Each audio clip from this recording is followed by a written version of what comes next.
हमारे सनातन परंपरा में धरती और प्रकृति यानी नेचर को माँ के रूप में माना और पूजा जाता है। और सदियों से चले आ रहे हमारे त्योहार हमारी इस मान्यता को साफ साफ दर्शाते भी हैं। चाहे वो बिहार में मनाया जाने वाला छठ पूजा हो, जिसमें भगवान सूरज की पूजा की जाती है, या फिर पंजाब में मनाया जाने वाला लोहरी फेस्टिवल, कर्नाटका में मकर संक्रांति, असम में बिहू, गुजरात में उत्तरायण, झारखंड में सरहुल जिसमें पेड़ों की पूजा की जाती है, तेलंगाना में बतुकामा।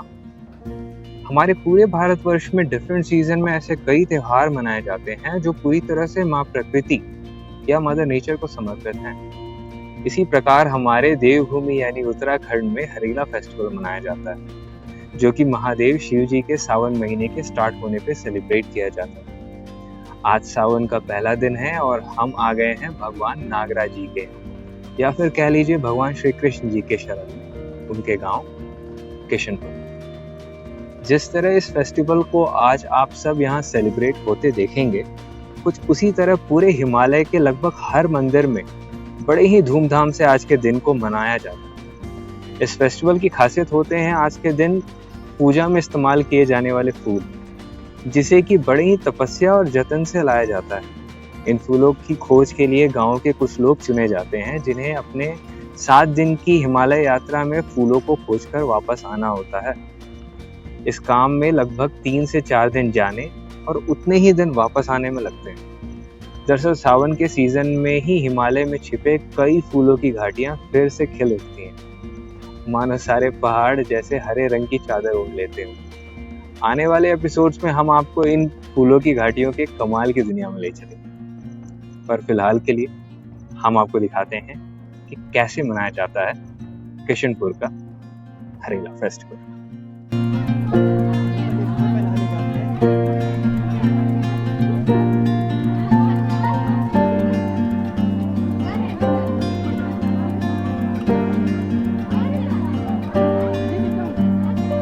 कोई था नहीं है।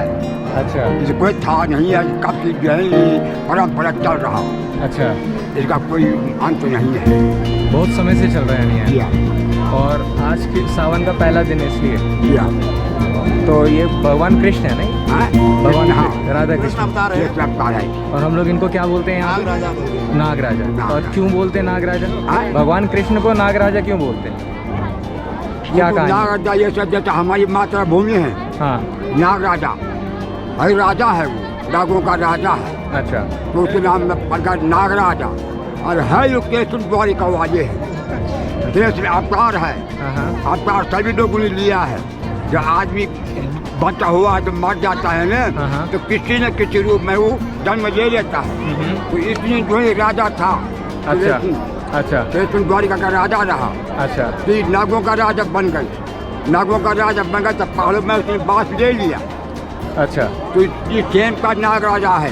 अच्छा, रंगोली में एक सेम है, मलभागी छत्रोना वहाँ की पैदा हुआ है। अच्छा, वहाँ से यहाँ पर आ गया, किशनपुर में आया।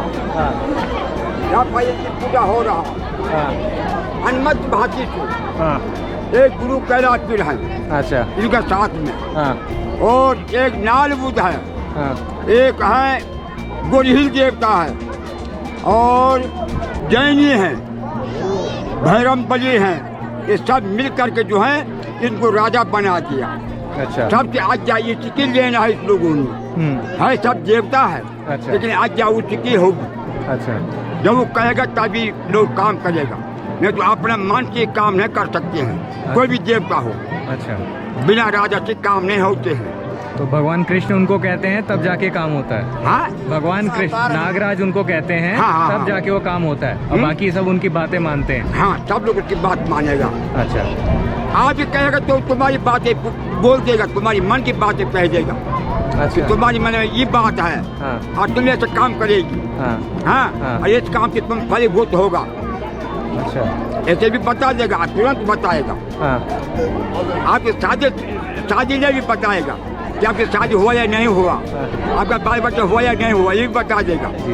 नाग है, नाग राजा है। कालिया नाग से इनका लेना देना है? काली नाग अलग है।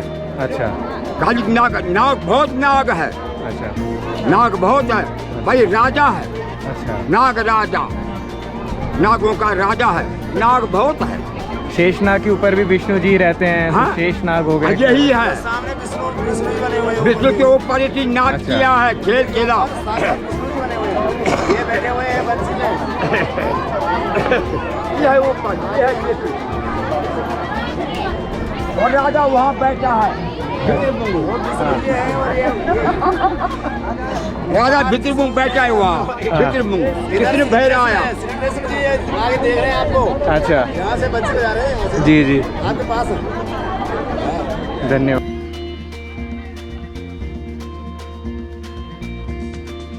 दरअसल ये दूसरी बार है जब मुझे यहाँ आने का मौका मिला।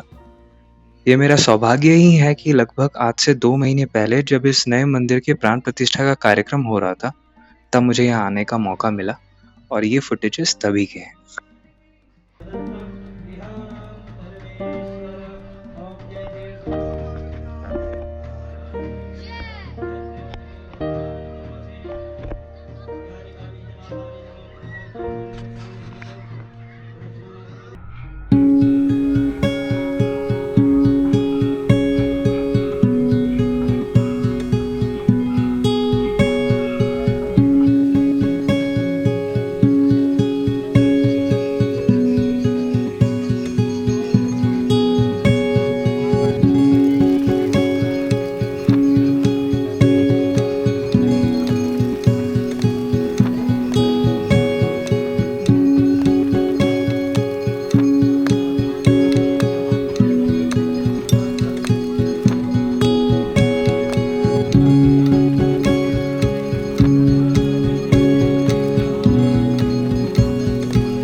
इस फेस्टिवल की एक और खासियत है इस दिन को लगने वाले गांव के मेले, जो कि प्लेन्स में लगने वाले मेले से भले ही छोटे हों, पर कम बिल्कुल नहीं। यहाँ पे भी आपको जलेबी, खिलौनों और आइसक्रीम को पाकर खिलखिलाते चेहरे दिख जाएंगे। अपने इस लिविंग बिफोर लीविंग के जर्नी में अब तक मैंने जो फीलिंग बार बार महसूस की है, वो मुझे ये सीख सिखाती है कि शहर की आबादियों से दूर इन वादियों में जो सबसे बड़ा फर्क है वो है जितना भी हो, जैसा भी हो, उसमें खुश रहना। वो हमारे में कहावत है ना, संतोषम परम सुखम। तो इस सुविचार के साथ हम आज के इस एपिसोड को यहाँ विराम देते हैं और भगवान नागराज से यही विनती करते हैं कि वो अपनी कृपा हम सभी पे बनाए रखें।